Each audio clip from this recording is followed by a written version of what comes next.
तर आज बनवायचे आहे वडापाव रेसिपी। तर वडापाव रेसिपी बनवण्यासाठी आधी शिजत ठेवलेले आहेत बटाटे। तर बटाटे आता उकडून झालेले आहेत। तर बघू शकता खूप छान असे उकडून झालेले आहेत। तर एकदम मऊ बटाटे उकडून झालेले आहेत। तर आता हे बटाटे उतरवून घेणार आहोत आणि थोडे गार झाल्यावर ते सोलून घेणार आहोत।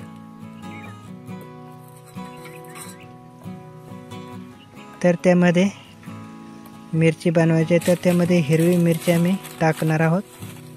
तर मिरचीमध्ये मीठही टाकलेलं आहे। तर हे आता मिक्सरमध्ये बारीक करून घेणार आहोत। तर आता येथे आम्ही बटाटे सोलून घेणार आहोत आधी। तर हे बटाटे एकदम मऊ करून घ्यायचे आहेत आपल्याला उकडून।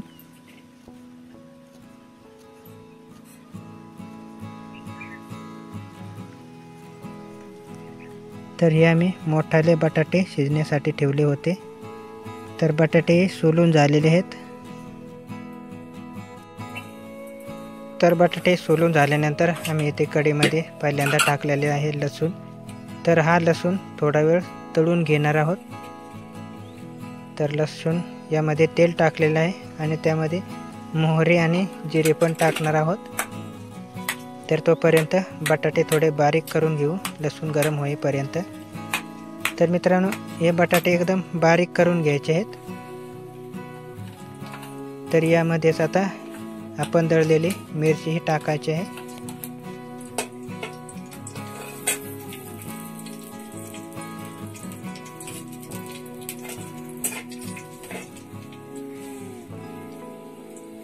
तर यामध्ये टाकलेले आहे जिरे आणि मोहरी। तर हे थोडा वेळ आता परतून घेऊ।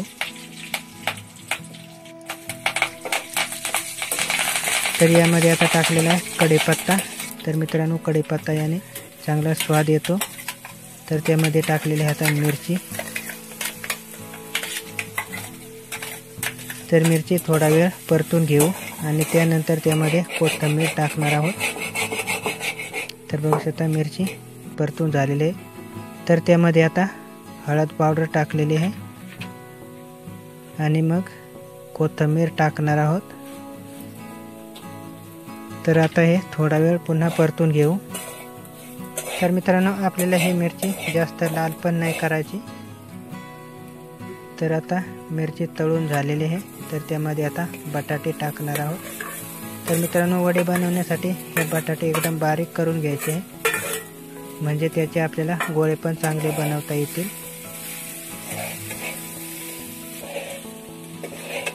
तर अशा प्रकारे आपली मिरची ही तयार करून होत आलेली आहे।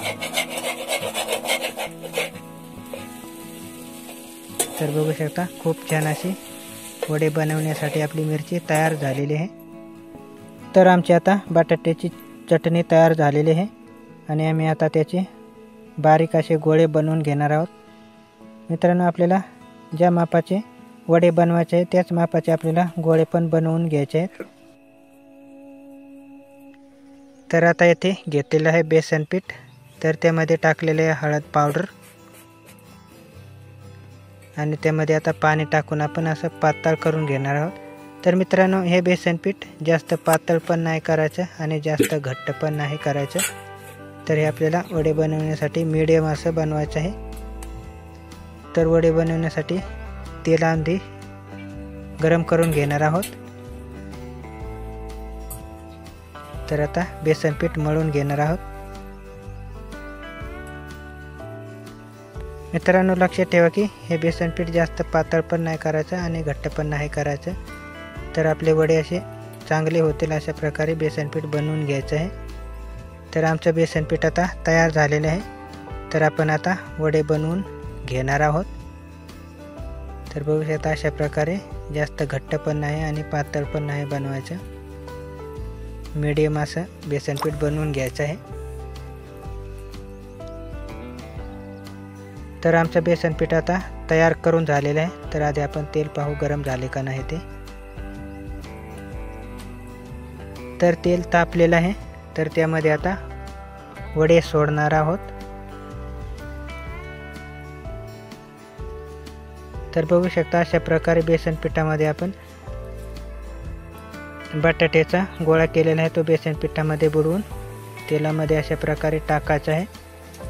तर आपण पाहणार आहोत आता आपला वडा कसा तयार होतो ते। तर अशाच प्रकारे सर्व बेसन पिठामध्ये गोळे बुडवून तेलामध्ये सोडायचे आहेत। तर बघू शकता खूप छान प्रकारे असे वडे सोडता येतात।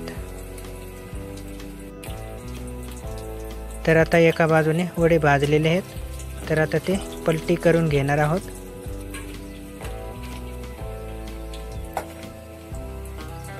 तर खूप छान असे वडे तयार होणार आहेत आमचे। तर हे सर्व वडे पलटी करून घेणार आहोत आता।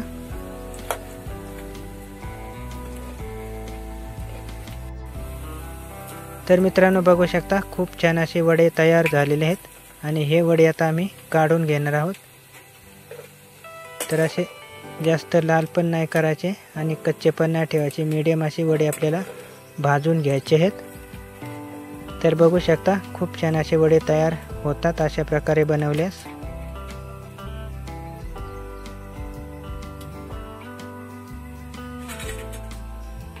तर काही वडे आपले भाजून झालेले आहेत, तर अजून काही बाकी राहिलेले तर ते आता बनवून घेणार आहोत। तर मित्रांनो तुम्ही सुद्धा अशा प्रकारे घरच्या घरी वडे बनवू शकता। आपल्याला फक्त पाव हे विकत आणावा लागत आहेत, कारण पाव आपल्याला घरच्या घरी काय बनवता येत नाहीत। तर पाव हे आपल्याला बेकरीमधून आणावे लागतात। तर बघू शकता मित्रांनो अशा प्रकारे आमचे दुसरेही वडे तयार करून झालेले आहेत। तर बघू शकता खूप छान आमचे सगळे वडे बनवून झालेले आहेत। तर सगळे असे वडे खूप छान फुलले पण आहेत। तर मित्रांनो आमची आता जेवणाची तयारी झालेली आहे। तर आम्ही घेऊन आलेलो आहे पाव। तर हे पाव बेकरीमधून आम्ही आणलेले आहेत आणि वडे घरच्या घरीच बघू शकता तुम्ही कशा प्रकारे बनवायचे ते। तर मित्रांनो अशा प्रकारे तुम्ही सुद्धा घरच्या घरी वडापाव रेसिपी बनवू शकता। तर मित्रांनो ही रेसिपी तुम्हाला कशी वाटली, आवडली असल्यास या रेसिपी व्हिडिओला नक्कीच लाईक करा आणि तुम्ही जर या चॅनलवरती नवीन आणि पहिल्यांदाच आला असाल तर या चॅनलला जरूर सबस्क्राईब करून ठेवा, कारण या चॅनलवरती तुम्हाला अशाच प्रकारे नवनवीन व्हिडिओ पाहायला भेटतील।